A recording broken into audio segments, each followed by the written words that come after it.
बहुत समय पहले की बात है। माधवपुर नामक गांव में एक गरीब किसान अपनी बूढ़ी अम्मा के साथ रहा करता था।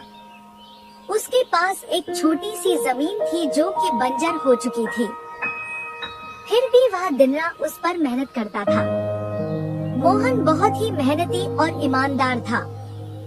वह एक आत्मविश्वास से भरा हुआ व्यक्ति था जिसे न हालातों से डर लगता था न ही लोगों की बातों से।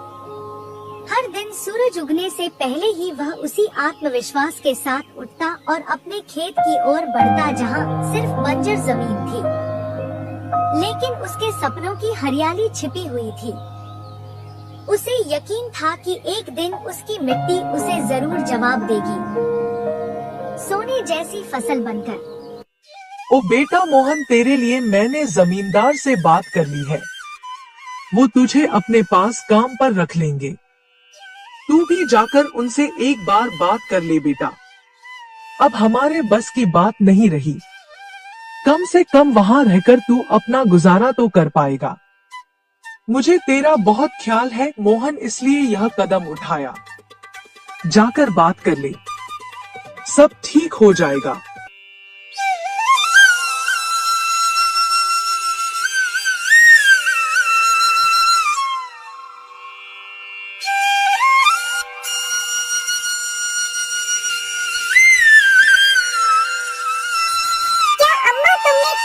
वहाँ मैं नहीं जाऊंगा।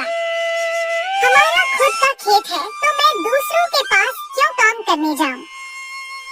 मैं गरीब सही मगर खुददार हूँ। मैं अपनी मिट्टी में पला हूँ, उसी में पसीना बहाऊंगा। चाहे जितनी भी मुश्किल हो अम्मा, मैं अपनी ही जमीन पर मेहनत करूंगा, किसी और की नौकरी नहीं करूंगा। अरे मोहन, उस बंजर जमीन में क्या उगाएगा तू? वो जमीन अब बिल्कुल बेकार हो गई है बेटा। ना उसमें नमी बची है ना जान। तू अपनी जिंदगी यूं ही जाया कर देगा। उस जमीन को संवारते संवारते मैं जानती हूँ तेरा हौसला बड़ा है, पर बेटा हौसले से पेट नहीं भरता। तू मेरी बात मान ले। वो जमींदार कम से कम तुझे रोज की रोटी तो देगा। अपनी जिद छोड़ दे बेटा। तू थक जाएगा पर वो जमीन कुछ नहीं देगी तुझे। अरे अम्मा, तुम बेकार में ही इतनी परेशान हो रही हो। देखना, एक दिन मैं उसी जमीन से सोना निकालूंगा। यह जमीन ही हमारी सबसे बड़ी ताकत बनेगी। मोहन खेत में काम कर ही रहा था कि तभी वहाँ पर एक आदमी आकर बोला, अरे मोहन भैया, आपको भी मानना पड़ेगा।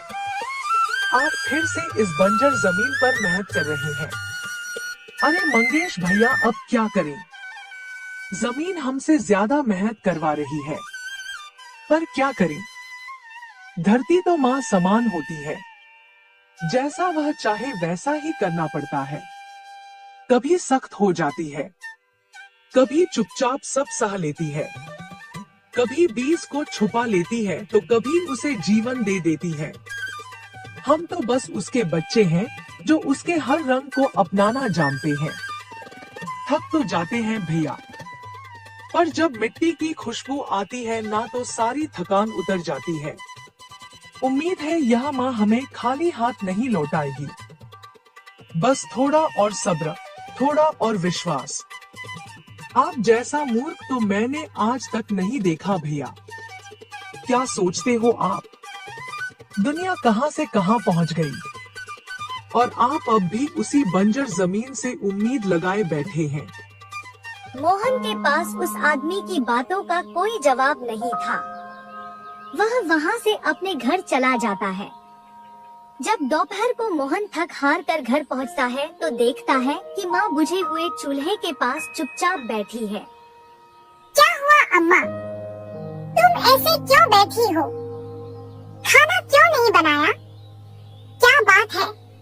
बेटा, चूल्हा जलाने के लिए लकड़ियाँ नहीं है, इसीलिए चूल्हा कैसे जलेगा? बस इतनी सी बात है अम्मा। मैं अभी जाकर ले आता हूँ लकड़ियाँ। मोहन लकड़ियाँ लाने जंगल चला